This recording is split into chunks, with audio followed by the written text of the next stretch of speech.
Welcome. Yes, today जो है आज हमारा जो है दूसरा लेक्चर है। चैप्टर नंबर फर्स्ट चल रहा है, द लिविंग वर्ल्ड है इसका नाम। तो हमने जो है कुछ चीज़ें यहाँ पे जो है डिस्कस की थी in our last lecture, and आज जो है हम रेस्ट ऑफ द थिंग्स जो है वो उठाने जा रहे हैं ताकि हम जो है इस लेक्चर को कंप्लीट कर सके। ठीक है ना? तो लेट्स मूव। तो आप देख लीजिए कि हम जो है हम पढ़ रहे थे अबाउट, हाँ, हम पढ़ रहे थे अबाउट लाइफ। ठीक है ना? ये लाइफ जो है क्या, इसके कैरेक्टरिस्टिक्स है क्या, हम इसे कैसे डिफाइन कर सकते हैं, एंड कैसे ये लाइफ जो टर्म है कि कैसे ये जो है हमारी सिंपल डेफिनेशंस को जो है डिफे कर रहा है। ये जो है आप लोगों ने कल देखा था जब हमने ग्रोथ पढ़ी थी, डेवलपमेंट पढ़ा था, सेलुलर ऑर्गेनाइजेशन पढ़ी थी, ऑर्डर्ड कॉम्प्लेक्सिटी पढ़ी थी।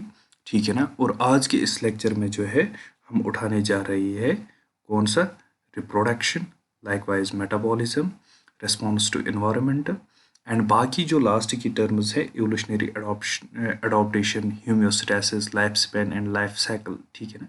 ये जो टर्म्स है ये आगे जाके जो है चलेगी, एंड जब हम आगे जाके चैप्टर्स में मूव करेंगे तो इवोल्यूशनरी अडॉप्टेशन भी समझ में आ जाएगा, होम्योस्टैसिस भी समझ में आ जाएगा, life span and life cycle तो नॉर्मल डेफिनेशंस है।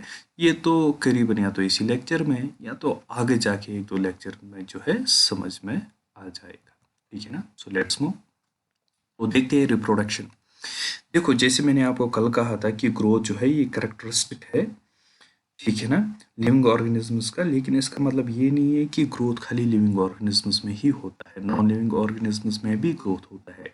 और कौन सी डिफरेंस थी, क्या डिफरेंस थी, वो मैंने जो है आपको कल की वीडियो में बताया था। तो लाइकवाइज जो है मैंने आपको बाद में बताया था सेलुलर ऑर्गेनाइजेशन के बारे में भी, मैंने आपको ऑर्डर्ड कॉम्प्लेक्सिटी के बारे में भी बताया था। ठीक है ना? तो आज जो है हम बात करेंगे रिप्रोडक्शन की। देखो, चाहे ये फंगाई हो, ठीक, या ये प्लांट्स हो, या ये एनिमल्स हो, ठीक है ना, या इवन के वायरस ही क्यों ना हो, ठीक है ना, सारे जो ये ऑर्गेनिजम्स है ये रिप्रोड्यूस करते हैं। क्या इसमें कोई शक है? नहीं होना चाहिए। बताओ क्यों?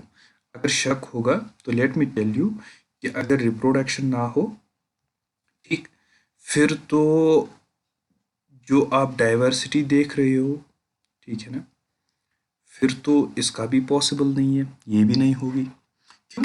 क्योंकि जो ये ऑर्गेनिज्म है ये अपना लाइफ साइकिल या अपना लाइफ स्पैन, कह सकते हैं ये जो है अपना लाइफ स्पैन हुआ वो पीरियड जिस पीरियड तक जो है एक ऑर्गेनिज्म जिंदा रहता है, ये कंप्लीट कर लेगा, एंड उसके बाद जो है इसकी डेथ होनी है। ठीक, एंड आप लोगों को तो पता ही है डेथ के बाद तो रिप्रोडक्शन पॉसिबल ही नहीं है। एंड जब डेथ ही हुई इस ऑर्गेनिज्म की, इसकी कोई प्रोजेनी ना रही, ठीक है ना, तब तो पॉपुलेशन भी पॉसिबल नहीं है। दिस इज द रीज़न कि ये जो रिप्रोडक्शन है ये कैरेक्टरिस्टिक ऑफ लिविंग ऑर्गेनिज्म का, and because of this reproduction जो है लिविंग ऑर्गेनिजम्स ने जो है अपनी रेस जो है वो कंटिन्यू की है। ठीक, तो लाइकवाइज अगर आप फंगई में देखोगे तो एसेक्सुअल स्पोर से जो है ये रिप्रोड्यूस करते हैं, जो है अपनी पॉपुलेशन जो है लेक्स में बढ़ाते हैं, इनमें सेक्सुअल रिप्रोडक्शन भी होती है ऑफ कोर्स। ठीक है ना? Likewise in lower organisms, for example yeasts के बारे में आप देख लीजिए जो कि फंगई ही है, या हाइड्रा के बारे में आप देख लीजिए जो कि एक सिलेंड्रेट है। सिलेंड्रेट का क्या मतलब है, इन टर्म्स का क्या मतलब है, आगे जाके जब हम फाइलम्स उठाएंगे तो ये टर्म्स क्लियर हो जाएंगी। फिलहाल के लिए मैं ऐसे मान के चलता हूँ कि जैसे कि आप लोगों को कुछ भी नहीं पता है, ये आप लोगों का स्टार्टिंग है। ठीक है ना? सो दिस द रीज़न जो है कोई कोई टर्म मैं यहाँ पे इस्तेमाल कर लूँगा अगर मुझे लगा कि बेहतर है कि आपको इसका मीनिंग बताऊँ या इसके बारे में समझाऊँ तो ठीक, अगर मुझे ना लगा तो आगे जाके जो है क्लियर हुई हो जाएगी। ठीक है ना? सो बात कर रहे थे यीस्ट एंड हाइड्रा के बारे में। ठीक है ना? फॉर एग्जांपल अगर मैं इन दो ऑर्गेनिजम्स को लूँ तो यहाँ पे जो है हम थोड़ा बहुत लेते हैं इन दो ऑर्गेनिजम्स को। ठीक, तो देख लीजिए आप इन दो ऑर्गेनिजम्स को। मिसाल, ये एक बॉडी है, ठीक है ना, मान लो कि ये हाइड्रा है, ठीक है ना। तो आप लोगों ने जो है 9th में भी पढ़ा होगा इसके बारे में, 10th में भी पढ़ा होगा इसके बारे में, ठीक है ना। देखो ये जो बॉडी है ये कैसे रिप्रोड्यूस करती है, ठीक है ना। इस बॉडी से एक आउट ग्रोथ निकल के आ जाता है, ठीक। क्या निकल के आ जाता है? एक आउट ग्रोथ, ठीक। और इस आउट ग्रोथ को जो है हम नाम देते हैं बड, ठीक। क्या नाम देते हैं? बड, BUD। और ये जो बड है ना, इसमें कुछ ऐसी सेल्स होती है जो एक कंप्लीट नया ऑर्गेनिज्म बनाता है, ठीक है ना। क्या बनाता है?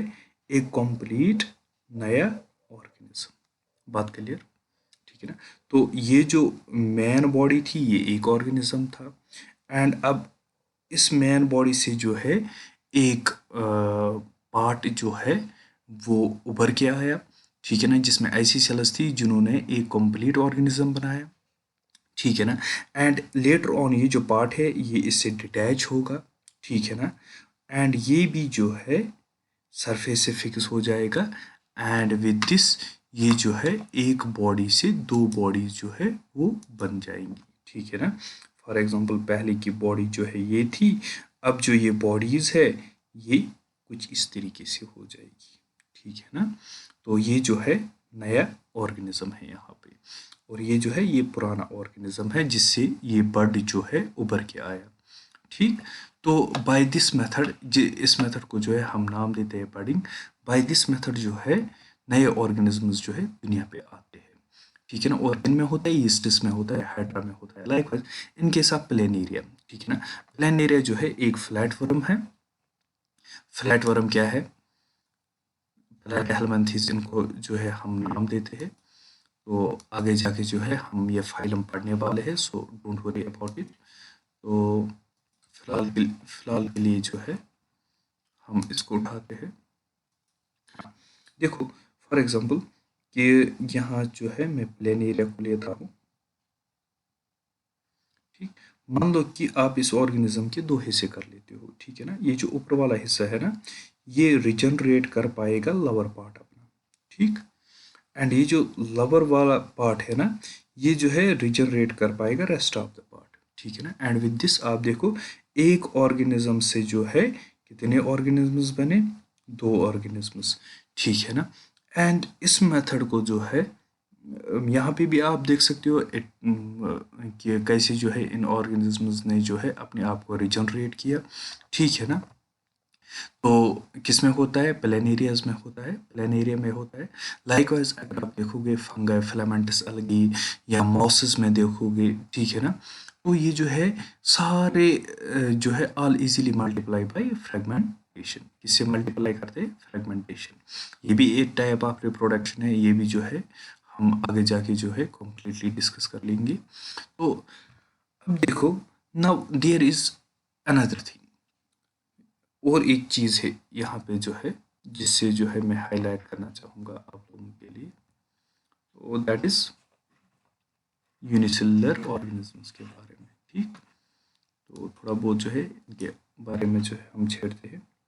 फॉर एग्जांपल ये एक सेल है, ठीक है ना, एक यूनिसेलुलर ऑर्गेनिज्म है, एंड ये जो है अपना सेल नंबर इंक्रीज कर रहा है, ठीक। तो देखो ये जो यूनिसेलुलर ऑर्गेनिजम्स है ना, जब ये अपना सेल मास इंक्रीज करते हैं ना, अपना सेल नंबर इंक्रीज करते हैं ना, ठीक है ना, अपना सेल नंबर इंक्रीज करते हैं ना, तो हम इसे नाम देते हैं रिप्रोडक्शन। क्या नाम देते हैं? रिप्रोडक्शन। अगर आप लोगों ने जो है मेरी लास्ट की वीडियो देखी है तो उसमें जो है मैंने ग्रोथ के बारे में कुछ कहा है, और मैंने ये भी कहा है कि ग्रोथ तभी पॉसिबल है या ग्रोथ तब हो सकती है इन केस ऑफ मल्टीसेलुलर ऑर्गेनिजम्स जब इनके सेल जो है डिवाइड कर ले, ठीक। तो वहाँ पे जो है जब सेल मास जो है इंक्रीज हो जाता है तो हम क्या नाम देते हैं? ग्रोथ। और यहाँ पे जो है जब सेल नंबर इंक्रीज हुआ हमने क्या नाम दिया? रिप्रोडक्शन। अब चूंकि मैं तो ऑलरेडी आप लोगों को पढ़ा चुका हूँ कि जब सेल मास भी इंक्रीज हो जाए तब वो ग्रोथ है, ठीक है ना। और यहाँ पे हमने आज और एक चीज़ देखी इन केस ऑफ यूनिसेलुलर ऑर्गेनिज्म, जब सेल नंबर इंक्रीज हो जाए तो हम इसे नाम देते हैं रिप्रोडक्शन, ठीक है ना। तो this is the reason in case of unicellular organism reproduction and growth को हम सिनोनिमसली जो है वो इस्तेमाल करते हैं, ठीक है ना। तो जब इनका जो है नंबर इंक्रीज हो जाता है, हम कहते हैं कि रिप्रोडक्शन भी है एंड ये जो है ये ग्रोथ भी है। ठीक, क्या है, रिप्रोडक्शन भी है एंड ग्रोथ भी है। ठीक, so in case of unicellular organisms, यहाँ जो है हम कहते हैं कि रिप्रोडक्शन भी हो रही है एंड ग्रोथ भी हो रहा है। सो हम जो है यहाँ पे क्लियर कट कह ही नहीं सकते हैं कि हम जो है कैसे टर्म्स को इस्तेमाल कर सके। तो लाइकवाइज लाइकवाइज और भी कुछ ऑर्गेनिजम्स हैं। तो गरज क्या है कहने का कि आप लोगों ने जो है रिप्रोडक्शन देखा कि it's a characteristic of living organisms, but at the same time कि कुछ पॉइंट्स पे जो है हम फेल हुए इस रिप्रोडक्शन को सही टर्मिनोलॉजी में अप्लाई करने में। For example in case of unicellular organisms, जहाँ पे आप ग्रोथ कहोगे या रिप्रोडक्शन कहोगे, क्लियर कट है ही नहीं। लाइकवाइज कुछ ऐसे ऑर्गेनिजम्स है, फॉर एग्जांपल म्यूल या स्टेराइल ऑर्गेनिजम्स है, ठीक है ना, जैसे कि वर्कर बीज वगैरह होती है, ठीक है ना, या ऐसे ह्यूमन बींग्स, ठीक है ना, जो हम कह सकते हैं या तो जिनके गैमेट्स फंक्शनल नहीं है, या तो गैमेट्स प्रोवाइड करने वाले ऑर्गन्स जो है वो फंक्शनल नहीं है, कि गरज क्या है कि समथिंग लाइक दिस, ठीक है ना। तो स्टेराइल जैसी कंडीशन से, so they are not able to reproduce. Reproduce का क्या मतलब है यहाँ पे कि ये जो ऑर्गेनिजम्स है ये पॉपुलेशन को जो है वो इंक्रीज कर नहीं पाते हैं। मतलब कि ये जो है बच्चों को जन्म दे नहीं पाते हैं, ठीक है ना।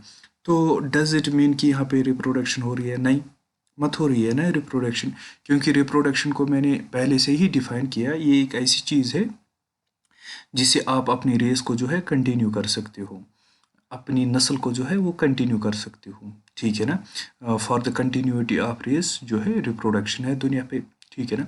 लेकिन इन ऑर्गेनिज्म में फॉर एग्जांपल म्यूल देखो, स्टेराइल कंडीशंस इसमें भी होती है, या वर्कर बीज को देखो इनमें भी होती है, या कुछ इंसानों में, ठीक है ना, जो बच्चा पैदा कर नहीं पाते हैं, तो इनमें भी जो है ये प्रॉब्लम होती है। तो हम यहाँ पे कह सकते हैं कि रिप्रोडक्टिवली जो है करीबन करीबन ये ऑर्गेनिज्म जो है फेल हो रहे हैं, ठीक है ना। सो डज इट मीन कि अगर ये रिप्रोडक्शन ना कर पाते हो, ठीक, does it mean they are not living? Does it mean they are non living? ठीक है ना। तो हम क्या कह रहे हैं कि रिप्रोडक्शन जो है it's the characteristic of living organisms, but at the same time आप लोग जो है यहाँ पे जो है नज़र डालिए कि इन ऑर्गेनिजम्स में जो है रिप्रोडक्शन होती ही नहीं है, ठीक है ना, या ये कर ही नहीं पाते हैं। तो डज इट मीन कि आप कहोगे कि ये ऑर्गेनिज्म जो है नॉन लिविंग है ना। तो ये क्वेश्चन जो है आप अपने आप से भी पूछ सकते हो। इसका मतलब ये है कि हाँ बेशक रिप्रोडक्शन जो है लिविंग ऑर्गेनिज्म्स में होती है, लेकिन हम ये कहें कि अगर इनमें रिप्रोडक्शन होती है तब जाके ये लिविंग है, ये हम कभी जो है कह नहीं सकते हैं। देखो, ये तो कह सकते हैं कि लिविंग ऑर्गेनिजम्स में रिप्रोडक्शन होती है, ठीक है ना, लेकिन ये नहीं कह सकते हैं कि अगर अगर इनमें रिप्रोडक्शन ना होती हो फिर ये नॉन लिविंग है, ठीक है ना। ऐसा कुछ कह ही नहीं सकते हैं हम। क्यों? क्योंकि आप यहाँ पे देख लीजिए कि कुछ ऑर्गेनिजम्स है कि they are not able to reproduce, ठीक है ना। इसका मतलब तो ये नहीं हुआ कि आप इनको जो है नॉन लिविंग कहोगे, ठीक है ना। सो यहाँ पे जो है ये हमें पता चलता है, so from this it's clear कि reproduction also can not be and all inclusive defining characteristic of living organism, ठीक है ना। सो इसका मतलब कि महज के रिप्रोडक्शन की बुनियाद पे आप ये नहीं कह सकते हो कि कोई ऑर्गेनिज्म लिविंग है कि नॉन लिविंग है, ठीक है ना। सो अकॉर्डिंगली जब आप ये ना कह पाओगे कि ये लिविंग है कि नॉन लिविंग है, तो अकॉर्डिंगली जो है आप टर्म लाइफ को भी नहीं डिफाइन कर पाओगे, ठीक है ना। तो coming to the next point, that is the metabolism. है क्या सिंपल टर्मिनोलॉजी में मेटाबॉलिज्म वो हुआ कि आपके जिस्म के अंदर जितने भी केमिकल रिएक्शंस होती है, आपने फूड खाया, फूड को तोड़ा गया, ठीक है ना, फूड को डाइजेस्ट किया गया, इसको जो है आपकी सेल्स में लिया गया, सेल्स में जो है फॉर एग्जांपल ये ग्लूकोज की सूरत में जाता है, ठीक, किस सूरत में जाता है? ग्लूकोज की सूरत में, एंड इस ग्लूकोज को जो है कन्वर्ट किया जाता है इनटू पायरेवेट में, ठीक है ना, आपकी सेल्स में, ठीक है ना। तो पायरेवेट में, एंड लाइकवाइज जो है पायरेवेट बनाने जब पायरेवेट को भी इस्तेमाल किया जाता है, एंड जब पायरेवेट बनता है उससे पहले जो भी स्टेप्स है उनमें जो है एटीपी जो है वो पैदा किया जाता है, ठीक है ना। क्या पैदा किया जाता है? एटीपी, ठीक है ना। ये जो एटीपी जो है ये एक एनर्जी है, एनर्जी मॉलिक्यूल है, ठीक है ना।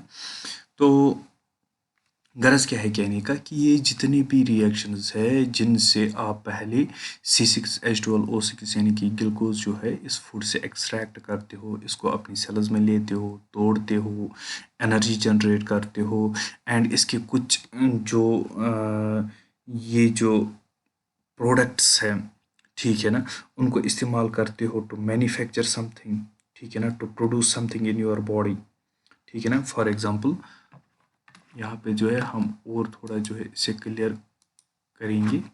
फॉर एग्जांपल आप लोगों ने जो है ग्लूकोज लिया बॉडी में, ठीक, ग्लूकोज लिया बॉडी में,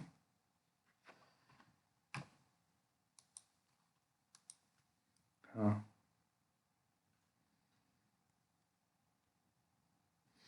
इसको जो है आप लोगों ने जो है फाइनली कन्वर्ट किया कार्बन डाइऑक्साइड प्लस वाटर वगैरह, ठीक है ना, मान लो, ठीक। एंड आप लोगों को जो है यहाँ पे क्या मिली? एनर्जी, ठीक है ना। आप लोगों ने अपनी बॉडी में जो है प्रोटीन्स लिए, ठीक, इसको डाइजेस्ट किया किस में? एमाइनो एसिड्स में, ठीक, किस में डाइजेस्ट किया? एमाइनो एसिड्स में। इन एमाइनो एसिड्स का जो है आप लोगों ने इस्तेमाल किया अपनी बॉडी बिल्डिंग के लिए, किसके लिए? बॉडी बिल्डिंग के लिए, ठीक। एमाइनो एसिड्स को जो है वापस इस्तेमाल किया जाता है to manufacture the proteins in your body, ताकि जो है आपकी ग्रोथ हो जाए, ठीक है ना, या प्रोटीन जो है वो बन जाए जिस्म में। तो गरज क्या है? तो गरज क्या है कहने का कि आप लोगों ने जो है इन प्रोडक्ट्स को जो है फॉर एग्जांपल पहले C6H12O6 को जो है तोड़ा, गेट द एनर्जी, प्रोटीन्स को तोड़ा, गेट सम जो है essential raw materials for the building of your body, ठीक है ना। तो गरज क्या है, यहाँ पे जो है कुछ चीज़ें टूटती है, कुछ चीज़ें बनती है। जो चीज़ें टूटती है उनको जो है उन रिएक्शंस को जो है हम नाम देते हैं कैटाबॉलिज्म। जो चीज़ें बनती है, ठीक है ना, कुछ चीज़ों से उन रिएक्शंस को जो है हम नाम देते हैं anabolism. And together both these reactions, that is catabolism and as well as जो है एनाबॉलिज्म, इसको जो है हम कलेक्टिवली नाम देते हैं मेटाबॉलिज्म, ठीक है ना। तो मेटाबॉलिज्म क्या हुआ कि वो सारी रिएक्शंस जो आपकी बॉडी में हो रही है, चाहे वो कैटाबॉलिक रिएक्शंस हो या जो है वो एनाबॉलिक रिएक्शंस हो। तो यहाँ पे जो है ये बात आप लोगों को जान लेनी है कि ये जो मेटाबॉलिज्म है या ये जो मेटाबॉलिक रिएक्शंस है कि ये जो है एक लिविंग ऑर्गेनिज्म की बॉडी में हो रही है, ठीक है ना। लेकिन साथ ही साथ ये जो है ये भी जानना है कि ये जो रिएक्शंस हैं इनको अगर हम चाहे तो टेस्ट ट्यूब में भी कर सकते हैं, ठीक है ना। कि मतलब कि मैं ग्लूकोज को टेस्ट ट्यूब में अगर बाकी केमिकल्स वगैरह ऐड कर लूँ तो वहाँ भी जो है मुझे एंड प्रोडक्ट मिल सकता है, पायरेवेट या कार्बन डाइऑक्साइड या वाटर मॉलिक्यूल, ठीक है ना। लेकिन जब यही रिएक्शंस टेस्ट ट्यूब में होती है, हम तो टेस्ट ट्यूब को ये नहीं कह सकते कि ये लिविंग सिस्टम है। लेकिन जब यही रिएक्शंस आपकी बॉडी के अंदर हो रही है तो हम उस वक्त कह सकते हैं कि आप लोग जो है लिविंग हो, ठीक है ना, ठीक है ना। तो यहाँ पे जो है आप लोग देख सकते हो, no non living object exhibits metabolism. पहली बात, metabolic reactions can be demonstrated outside the body in cell free system, वही हुआ किसी टेस्ट ट्यूब में। Likewise an isolated metabolic reaction in a test tube ना ये लिविंग है ना ये नॉन लिविंग है, ठीक है ना। तो यहाँ पे भी जो है हम क्लियर कट दे नहीं पाते हैं। Metabolism is a defining future of all living organisms. Without exception, isolated metabolic reactions in vitro are not living things but surely living reactions. यही मतलब है कि फॉर एग्जांपल ये जो लिविंग रिएक्शंस जो आपके जिस्म में हो रही है, अगर मैं उनको जो है इस टेस्ट ट्यूब में कर लूँ, ठीक है ना, ये टेस्ट ट्यूब, ये जो सिस्टम है, इसको तो मैं लिविंग कह नहीं सकता हूँ, ये बात याद रखना, ठीक है ना। हाँ, जो इसमें वो लिविंग रिएक्शंस हो रही है ना, वो तो हम कह सकते हैं कि ये जो है लिविंग रिएक्शंस है, ठीक है ना, लेकिन इस पूरे सिस्टम को जो है हम नाम दे नहीं सकते कि ये लिविंग सिस्टम है। सो यहाँ पे भी जो है आप लोग देख सकते हो कि कितने जो है चीज़ें वो आपस में जो है टकराते हैं, कि कैसे हम टर्म, जैसे कि मैंने आपको पहले भी कहा था कि कैसे ये जो टर्म है लाइफ की, ये हमारी सिंपल डेफिनेशंस को जो है डिफे कर लेती है, ठीक है ना। यहाँ ये जो है हमसे डिफाइन हो नहीं पा रही है अभी, जो हम जो है सिंपल डेफिनेशंस का इस्तेमाल करते हैं।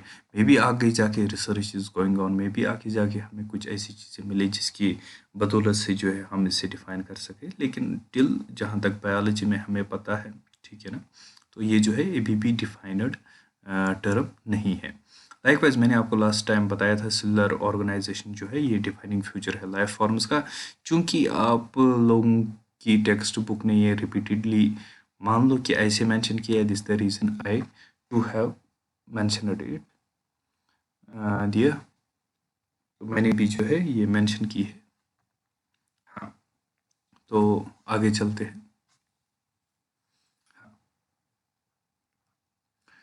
देखो, और एक कैरेक्टरिस्टिक जो लिविंग ऑर्गेनिजम्स का है, that's to ability to sense, ठीक है ना, मतलब कि कॉन्शियसनेस, ठीक है ना। So ability to sense your surroundings और इन्वायरमेंट, ठीक है ना। तो इन्वायरमेंट में जो है क्या चीज़ें होती है, देखो, एक तो स्टिमुलस होता है, ठीक, स्टिमुलस होता है, एंड दूसरा जो है आपका रिस्पॉन्स होता है, ठीक। फॉर एग्जांपल, अगर आप फोटो पीरियड इंक्रीज करते हो, ठीक है ना, जो प्लांट्स या एनिमल्स के लिए ये जो दिन की लाइट है, ठीक, इसका जो है टाइम आप इंक्रीज कर लेते हो, तो आप लोग देख पाओगे कि इन ऑर्गेनिजम्स में जो है चेंजेस आ जाते हैं, ठीक है ना, इनके बिहेवियर में चेंजेस आ जाती है, इनकी फिजियोलॉजी में जो है चेंजेस आ जाते हैं, ठीक है ना। तो फॉर एग्जांपल इनके रिप्रोडक्शन जो है उसमें भी जो है चेंजेस आ जाते हैं, चाहे ये प्लांट्स हो या एनिमल्स हो, ठीक है ना।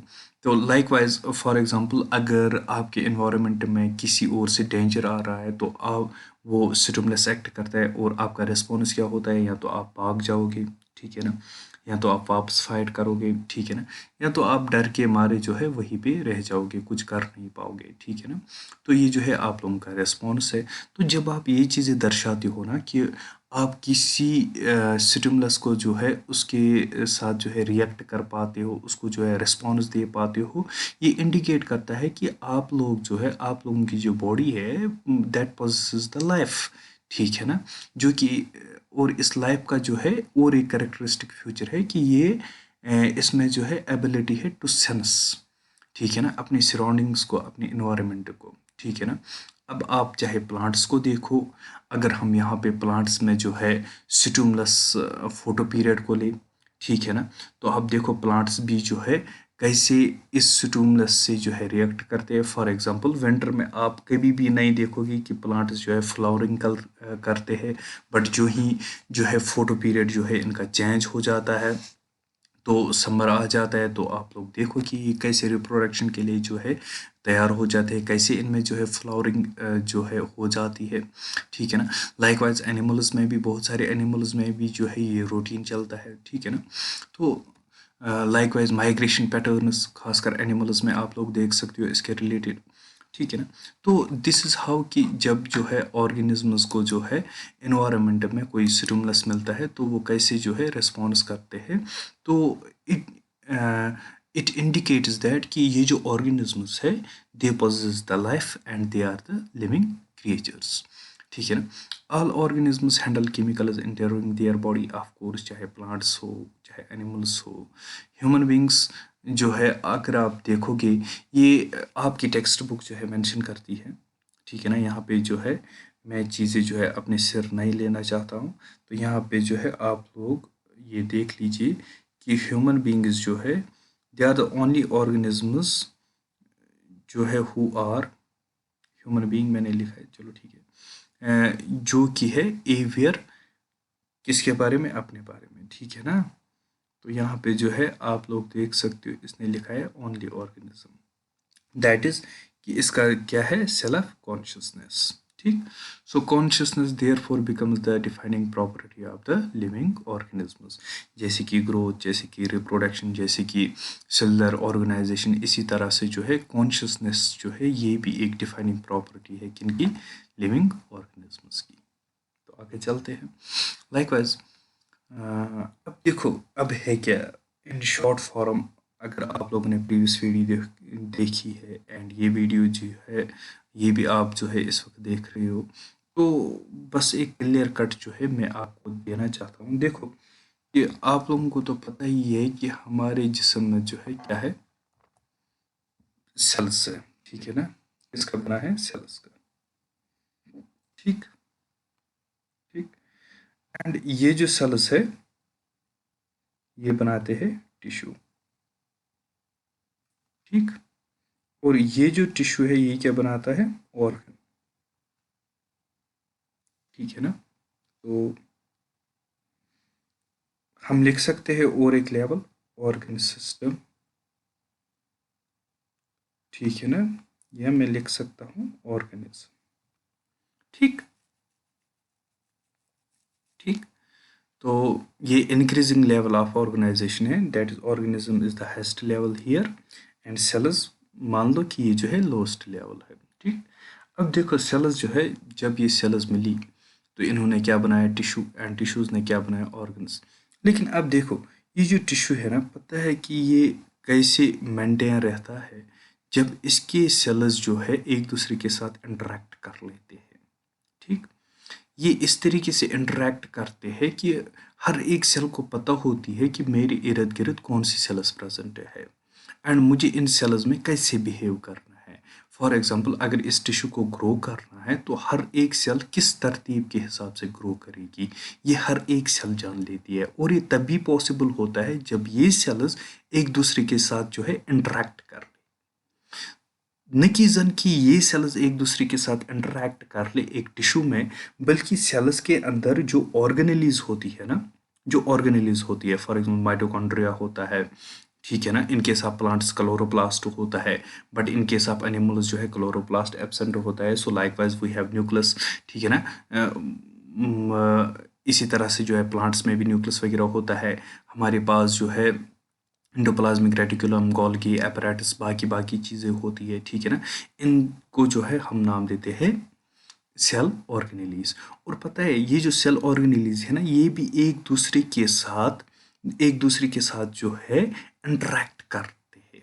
क्या करते हैं, इंटरेक्ट करते हैं। और जब ये एक दूसरे के साथ इंटरेक्ट करते हैं तब जाके पॉसिबल है कि सेल सर्वाइव कर सके। फॉर एग्जांपल अगर आप अपना साइटोप्लाज्म लोगे, अपनी सेल का साइटोप्लाज्म लोगे, अगर ये साइटोप्लाज्म काम करना छोड़ दे, मतलब कि ये अपने आप में ग्लूकोज अलो नहीं करेगा, ठीक है ना, या ग्लूकोज जो है अगर आप देखोगे पहले आपकी साइटोप्लाज्म में ही ब्रेक किया जाता है इनटू पायरुवेट, बाद में इस पायरुवेट को भेजा जाता है माइटोकॉन्ड्रिया। मान लो कि ना साइटोप्लाज्म चाहता है कि ग्लूकोज आ जाए एंड ना माइटोकॉन्ड्रिया चाहता है कि इसके अंदर जो है पायरुवेट चला जाए, ठीक है ना।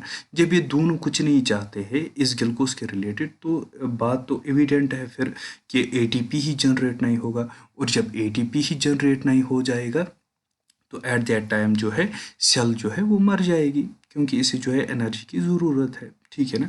तो गरज क्या है कहने का कि इस सेल में जो सेल ऑर्गेनेलीज है अगर वो एक दूसरे के साथ इंटरेक्ट ना कर लेंगे तो सेल का सर्वाइवल तो पॉसिबल ही नहीं है। लाइकवाइज अगर आप एक टिश्यू में देखोगे, अगर इसके सेल्स एक दूसरे के साथ इंटरेक्ट नहीं कर लेंगे तो टिश्यू का होना भी पॉसिबल नहीं है। लाइकवाइज एक ऑर्गन में जिसमें जो है दो या दो से ज़्यादा टिश्यूज़ होते हैं, अगर ये टिश्यूज़ भी एक दूसरे के साथ जो है इंटरेक्ट नहीं कर लेंगे तो फिर ऑर्गन भी पॉसिबल नहीं है। और इसी तरीके से ना ऑर्गन सिस्टम और ना ऑर्गेनिज्म पॉसिबल है जब तक नहीं ये डिफरेंट सिस्टम्स एक दूसरे के साथ जो है वो इंटरेक्ट में आ जाए। एंड ये बात याद रखो, ये इंटरेक्शन खाली इन्हीं लिविंग सिस्टम में जो है पॉसिबल है, ठीक है ना। तो the above interactions results in emergent properties at higher level of organization. True in hierarchy of organizational complexity at all levels. ये जो है मैंने दो चीज़ें यहाँ पे जो है मेंशन की कि ये जो इंटरेक्शन से हर एक लेवल पे पाई जाती है, ठीक है ना, ठीक है ना, एंड जो एक तो लोअर लेवल से वहाँ पे भी पाई जाती है एंड जो हायर लेवल से वहाँ पे भी जो है पाई जाती है, ठीक है ना। तो like wise next living organisms जो है, अब थोड़ा सा कोशिश हम कर लेंगे इनके बारे में जो है नटशल या लास्ट की टर्मिनोलॉजी में या समराइज करने में जो है थोड़ी सी कोशिश जो है हम यहाँ पे कर लेंगे। सो लिविंग ऑर्गेनिजम्स जो है they are self replicating, evolving and self regulating interactive systems capable of responding to external stimuli, ठीक है ना। आप जो है यहाँ पे देख लीजिए पहले, देखो अब लिविंग ऑर्गेनिजम्स क्या है, हम कहते हैं कि दे आर सेल्फ रेप्लिकेटिंग, मतलब कि जो है ये इनमें जो है रिप्रोडक्शन होती है। सेल्फ रेप्लिकेटिंग का मतलब यहाँ पे ये है कि they are able to increase their population, ठीक है ना। इवॉल्विंग कि जिस इन्वायरमेंट में ये रहते हैं अगर उसमें कोई चेंज आ जाए तो ये उस चेंज को जो है अडॉप्ट कर लेंगे, उस अपने जिस्म को इस तरीके से जो है अडॉप्ट कर लेंगे कि इनका जो है सर्वाइवल पॉसिबल हो जाए। And self regulating interactive systems, ठीक है ना। अब ये जो है सेल्फ रेगुलेटिंग भी है, ठीक है ना, जैसे कि मैंने आपको जो है इस ऊपर ये भी जो है बताया, interactive systems and capable of responding to external stimuli. And इनमें क्या कैपेबिलिटी है कि ये एक्सटर्नल स्टिमुलाई जो है उसको रिस्पॉन्स कर सकते हैं, जिसको हमने नाम दिया कॉन्शियसनेस भी, ठीक है ना। तो ऑल लिविंग ऑर्गेनिजम्स चाहे वो प्रेजेंट के हो या पास्ट के हो, ठीक है ना, या फ्यूचर के है, ठीक है ना, are linked to one another, ठीक है ना। ये बात मैं कैसे कह सकता हूँ कि सारे ऑर्गेनिज्म जो इस वक्त है या जो थे या जो आने वाले हैं they are linked to one another. अगर आपको थोड़ा सा भी अंदाज़ा होगा, जो प्रीवियस वीडियो थी वहाँ पे मैंने आप लोगों के साथ जो है थोड़ी सी बात छेड़ी थी इवोल्यूशन के बारे में। तो जहाँ पे मैंने कहा था कि हम जो ऑर्गेनिजम्स है हमने कुछ चीज़ें वर्टिकली भी ली है, ठीक है ना, अपने एंसेस्टर्स से, एंड कुछ चीज़ें जो है हॉरिजेंटली भी ट्रांसमिट की है एक दूसरे से, ठीक है ना। और ये भी कहा था वहाँ पे कि कैसे जो है आज के फॉर्म्स अगर फॉसिल्स में ना पाए जाए तो इट इंडिकेट्स दैट हम लोग जो है उनसे कुछ इवॉल्व हो चुके हैं, ठीक है ना। तो लाइकवाइज जो है यहाँ पे मेंशन किया गया है ऑल लिविंग ऑर्गेनिज्म चाहे वो प्रेजेंट के हो, पास्ट के हो या फ्यूचर के हो, they are linked to one another by sharing of the common genetic material, ठीक है ना। किसके बुनियाद पे कैसे वो लिंक्ड है एक दूसरे के साथ, bye sharing of common genetic material. और आप लोगों में जेनेटिक मटेरियल क्या है, ठीक है ना, डीएनए, एंड कुछ में जो है जैसे कि वायरस वगैरह में जो है, कुछ वायरस वगैरह में जो है आरएनए, ठीक है ना। तो सारे ऑर्गेनिज्म के बारे में जो है ताकि जो है हम यहाँ पे लिस्ट करेंगे, इसीलिए जो है मैंने डीएनए एंड आरएनए को दोनों को लिखा, ठीक है ना, but to a varying degree, ठीक है ना। तो यहाँ पे जो है आप लोग देख सकते हो कि हम सारे ऑर्गेनिजम्स चाहे वो प्रेजेंट के हो, पास्ट के हो या फ्यूचर के हो, हम एक दूसरे के साथ लिंक्ड है, कैसे, by virtue of sharing of common genetic material, ठीक है ना। हाँ, ऑल्दो कि ये जो है वेरिंग डिग्रीज में होता है, वो क्या हुआ आगे जाके देख लेंगे, don't worry about it. Thank you. हाँ, अगर कोई क्वेश्चन हो तो वो जो है आप यहाँ पे मेरे कमेंट सेक्शन में जो है वो पोस्ट कर सकते हो। And let me tell you कि अब जो यहाँ से हम आगे जाके स्टार्ट करने वाले हैं, ठीक है ना। तो इसी चैप्टर फर्स्ट का है रेस्ट ऑफ द पार्ट, जिसमें जो है आप लोग जो है टेक्सोनॉमी वगैरह जो है वो सीख लोगे। ये पहला लेक्चर था। पहला लेक्चर जो है वो डिफरेंट ही होता है हर एक बुक को, क्योंकि बुक जो है वो चाहती है कि मैं कुछ आपको ऐसी बातें कहूँ जिनका आंसर जो है आपको आगे जाके ढूंढना पड़े, या कुछ ऐसे पॉइंट्स कहूँ कि जिन पे जो है आप मजबूर हो जाओ सोचने के लिए। दिस द रीज़न हमारा लेक्चर भी जो है थोड़ा बहुत जो है हम कहेंगे कि ट्रिकी था, ठीक है ना। तो आगे जाके जब आप लोग बाकी लेक्चर्स देखोगे तो you will come to know कि हम क्या पढ़ रहे हैं, क्यों पढ़ रहे हैं, और हमें जो है इस तरीके से क्यों पढ़ाया जाता है, ठीक है ना। तो बाकी like share, that's up to you. Thank you, have a nice day.